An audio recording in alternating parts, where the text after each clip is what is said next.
প্রায় 700 বছর আগে হারিয়ে যাওয়া জুফেং হারিকেন নামের একটা জাহাজকে খুঁজতে গিয়ে একটা অনুসন্ধানকারী দল এমন একটা দ্বীপে এসে আটকা পড়ে যেখানে মানুষ খেকু এই ভয়ঙ্কর রাক্ষসগুলো বসবাস করত। এখন প্রশ্ন হলো, এই অনুসন্ধানকারী দলের সাথে কি হয়েছিল? তারা কি এই ভয়ঙ্কর দ্বীপ থেকে পালাতে সক্ষম হয়েছিল? এইরকমই রহস্যময়, ইন্টারেস্টিং আর টুইস্টে ঘেরা এই মুভিটার গল্প আজকে আপনাদের বলবো। তো চলুন শুরু করা যাক মাথা নষ্ট করা এই মুভিটার এক্সপ্লেনেশন। তো মুভির শুরুতেই আমরা দেখতে পাই চিয়ান নামের এই লোকটাকে, যে কিনা একজন বৃদ্ধ লোককে দৌড়িয়ে ধরে একটা ম্যাপ দেখাচ্ছে আর বলছে এই জায়গাটা সম্পর্কে তাকে সব কিছু বলতে।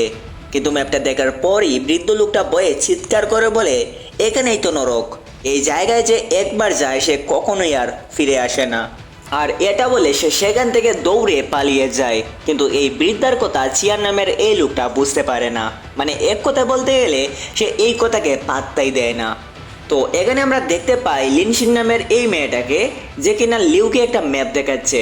আসলে এটা সেই দ্বীপেরই একটা ম্যাপ ছিল। আর সবচেয়ে মজার বিষয় হলো, এই দ্বীপের মধ্যে কি আছে তা কেউই জানতো না। আসলে প্রায় 700 বছর আগে জুফেং হারিকেন নামের একটা জাহাজ আরবের দিকে যাচ্ছিল, কিন্তু ঝড়ের কবলে পড়ে সেই জাহাজটা হারিয়ে যায়। কিন্তু জাহাজটা মেন বিষয় নয়, জাহাজের মধ্যে ছিল সং রাজবংশের এমন সব মূল্যবান জিনিসপত্র যেগুলা আনার জন্যই তারা সেখানে যেতে যাচ্ছিল। তবে সবচেয়ে ভয়ঙ্কর বিষয় হলো, তাদের আগে যারা এখানে জাহাজটার খুঁজে এসেছিল তাদের মধ্যে কেউই আর ফিরে যায়নি। তো পরদিন সকালে চিয়ানের সাথে লিউ তার বন্ধু ইওয়ানকে নিয়ে দেখা করে। আসলে চিয়ানই তাদের সেখানে যাওয়ার জন্য বলছিল। তো ওই জায়গাটা সম্পর্কে যখন লিউ চিয়ানকে জিজ্ঞাসা করে, তখন চিয়ান বলে, আমি হলাম সেই রাজবংশের বংশধর, আর 700 বছর আগে হারিয়ে যাওয়া সেই জাহাজটা আমার বাপ দাদার সম্পত্তি, তাই আমি এটা উদ্ধার করতে চাই। আর আমার ধারণা এই জাহাজটা সেই দ্বীপের আশেপাশেই আছে। এটা শুনে ইওয়ান বলে, এটা তো আপনি নিজেই উদ্ধার করতে পারেন, আমাদের কেন বলছেন? তখন চিয়ান বলে, আমি তোমাদের অনেক সুনাম শুনেছি, তোমরা গুপ্তধন শিকারী হিসাবে বেশ দক্ষ, তাই আমি চাই এই মিশনে তোমরা আমার সাথে থাকো। এই কথা শুনে লিউ বলে, আমাদের কিছু সময় দরকার, এই দ্বীপ সম্পর্কে আমরা ভালো করে জানি না। কিন্তু লিউয়ের কথায় পাত্তা না দিয়েই চিয়ান বলে ওঠে, আমরা 2 সপ্তাহের মধ্যেই সেখানে রওনা হব। তো 2 সপ্তাহ পর ফাইনালি তারা একটা জাহাজে করে সেই দ্বীপটার উদ্দেশ্যে রওনা হয়ে পড়ে। কিন্তু দ্বীপটার কাছাকাছি যাওয়ার পরেই তাদের উপর কুমিরের মতো দেখতে এই প্রাণীটা আক্রমণ করে। এটা থেকে লিনসিন লিউকে বলে, এটা মুসাসর প্রজাতির একটা প্রাণী, যেটা প্রায় 60 মিলিয়ন বছর আগে এই পৃথিবী থেকে বিলুপ্ত হয়ে গেছে। কিন্তু তারা বুঝে উঠতে পারছিল না যে এই প্রাণীটা এখানে কিভাবে এলো।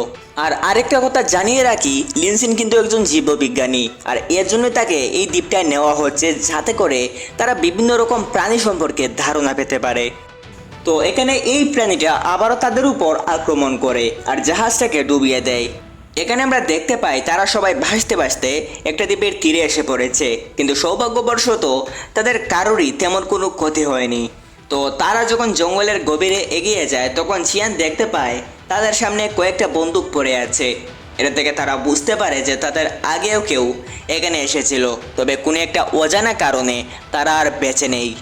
এইদিকে লিউ তার ম্যাপে দেখতে পায় তারা যে দ্বীপটার খুঁজে এসেছিল সেই দ্বীপেই তারা রয়েছে। তখন চিয়ান বলে, আমরা সত্যি ভাগ্যবান, অবশেষে আমরা দ্বীপটাকে খুঁজে পেলাম। লিউ বলে, তাহলে এখান থেকে যাবো কিভাবে? তখন চিয়ান বলে, এখানে যখন এসেই পড়েছি নিশ্চয়ই যাওয়ার একটা ব্যবস্থা হবে। তো কথা বলতে বলতে তারা দ্বীপটার গভীরে প্রবেশ করে, আর হুট করে লিনসিন একটা মানুষের কঙ্কাল খুঁজে পায়, আর এটা থেকে সবার মনে একটু খটকা লাগে। তো তারা যখন আরেকটু এগিয়ে যায়, তখন তাদের সামনে পড়ে একটা পুরনো ভাস্কর্য। এটা থেকে লিনসিন বলে, কোনো একটা সময় এখানে আদিম উপজাতিরা বসবাস করত, কিন্তু কোনো একটা অজানা কারণে তাদের অস্তিত্ব বিলীন হয়ে গেছে। হয়তো কোনো মহামারী অথবা মায়া সভ্যতার মতো তারা কোথাও উধাও হয়ে গেছে। তো তারা যখন জঙ্গলের চারপাশটা ভালো করে দেখছিল, তখন এই ছেলেটা টয়লেট পেয়ে যায়, তাই প্রাকৃতিটাকে সাড়া দিতে সে একটা নির্জন জায়গায় বসে পড়ে, আর তার সাথে আরেকজন গার্ড যায়। এই সিনটা দেখে আমার একটা স্মৃতি মনে পড়ে গেল। স্কুলে থাকতে যখন ওয়াশরুমে যেতাম, তখন আরেকজনকে বাইরে দাঁড় করিয়ে রাখতাম। তো এইদিকে যখন এই ছেলেটা প্রাকৃতিটাকে সাড়া দিচ্ছিল, তখন একটা প্রাণী ছেলেটাকে টেনে হিঁচড়ে নিয়ে যেতে থাকে। এটা দেখে তো তার আত্মা শুকিয়ে যায়, তাই সে জোরে জোরে চিৎকার করতে শুরু করে। কিন্তু তার সাথে আসা এই লোকটা কিছুই শুনতে পায় না। আসলে তার কানের মধ্যে হেডফোন লাগিয়ে সে গান শুনছিল। তো অনেকক্ষণ হয়ে যাওয়ায় এই দলের একটা মেয়ে আরেকজন গার্ডকে পাঠায় সেই দুইজনকে ডেকে আনার জন্য। এইদিকে গান শুনতে শুনতে এই লোকটা লক্ষ্য করে অনেকক্ষণ হয়ে যাওয়ার পরও টয়লেটে যাওয়ার সেই ছেলেটা এখনো আসেনি। এইদিকে মেয়েটার পাঠানো গার্ডও সেখানে চলে আসে আর এই লোকটাকে নিয়ে সেখান থেকে চলে যায়। যেতে যেতে লোকটা ভাবে হয়তো তাকে ফেলেই সেই ছেলেটা সেখান থেকে চলে গেছে। তো তারা যখন বিশ্রাম নেওয়ার জন্য একটা পাহাড়ের চূড়ায় উঠে বসেছিল তখন চিয়ানের বাইপু ওয়াংশেং নামের এই ছেলেটার পাশে এই ভয়ঙ্কর প্রাণী চলে আসে আর তাকে আক্রমণ করার চেষ্টা করে, কিন্তু তার আগেই ইউয়ান প্রাণীটাকে দেখে ফেলে আর সাথে সাথে গুলি চালায়, যার জন্য প্রাণীটা সেখান থেকে পালিয়ে যায়। এসব দেখার পর তারা এখানে বসে না থেকে একটা পাথরের গুহায় প্রবেশ করে। হয়তো এই গুহাটা সেই উপজাতিরা তৈরি করেছিল। তো তখন তারা একটা দেয়ালের মধ্যে দেখতে পায় কিছু আশ্চর্য রকমের ডিম, যেগুলা মাকড়সার জালের মতো করে দেয়ালের মধ্যে আটকানো রয়েছে। লিনসিন যখন ডিমগুলো দেখার জন্য এগিয়ে যায় তখন সেই প্রাণীটা আবারও তাদের উপর আক্রমণ করে, তাই তারা সেখান থেকেও পালিয়ে আসে।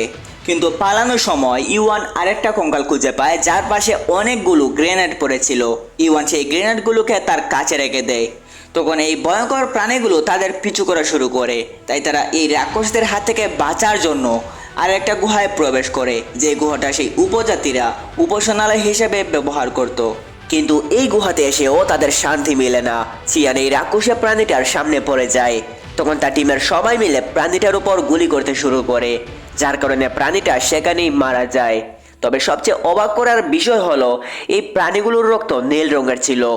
তো প্রাণীগুলোর আক্রমণে তারা এই গুহা থেকেও পালাতে শুরু করে, কিন্তু ভাগ্য খারাপ হলে যা হয় আর কি, এরকম অসংখ্য প্রাণী তাদের উপর ঝাঁপিয়ে পড়ে আর চিয়াদের ভাইপো ওয়াংশাং নামের এই ছেলেকে নৃশংসভাবে খেয়ে ফেলে। যদিও সে বাঁচার জন্য প্রাণীগুলোকে গুলি করছিল, কিন্তু মুহূর্তের মধ্যেই গুলি শেষ হয়ে যায়। এইদিকে টিমের সবাই প্রাণীগুলোকে মারতে শুরু করে, কিন্তু প্রাণীগুলোর সংখ্যা এতটাই বেশি ছিল যে তারা প্রাণীগুলোর সাথে পেরে উঠছিল না। তাই এখান থেকে পালিয়ে পাহাড়ের চিপা দিয়ে বয়ে যাওয়া একটা ঝিলের পাশে তারা আশ্রয় নেয়। তবে মজার বিষয় হলো এই প্রাণীগুলো ঝিল অথবা সমুদ্রের আশেপাশেও আসে না, কারণ এই ঝিলের পানি লবণাক্ত আর এই প্রাণীগুলো সোডিয়াম ক্লোরাইড একদমই সহ্য করতে পারে না, যার কারণে তারা সমুদ্র অথবা ঝিলের আশপাশ এড়িয়ে চলে। কিন্তু এই ঝিলের পাশে বসে থাকলে তো হবে না, এখান থেকে বের হবার রাস্তাও খুঁজতে হবে। তাই তারা ঝিলের পাশ ধরেই এগিয়ে যেতে থাকে আর তখনই তাদের সামনে পড়ে সেই উপজাতিদের আরেকটা উপাসনালয়। এখানে তারা দেখতে পায় এমন কিছু সিম্বল যেগুলো দেখে বোঝা যায় এখানে সেই উপজাতিরা নরবলি দিত।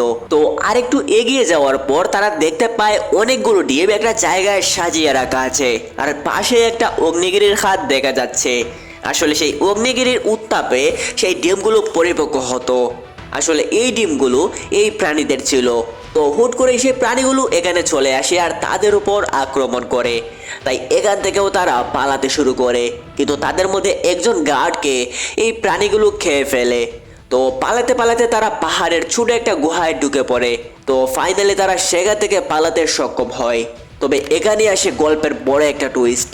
হঠাৎ করে লিউ সেই জাহাজটা দেখতে পায়, যেই জাহাজটার খুঁজে তারা এখানে এসেছিল। তো জাহাজের কাছে যাওয়ার আগে লিউ পাহাড়ের মধ্যে একটা স্যাটেলাইট কমিউনিকেটর লাগিয়ে দেয়, যাতে করে উদ্ধারকারী দল তাদের সাহায্য করার জন্য এখানে আসতে পারে।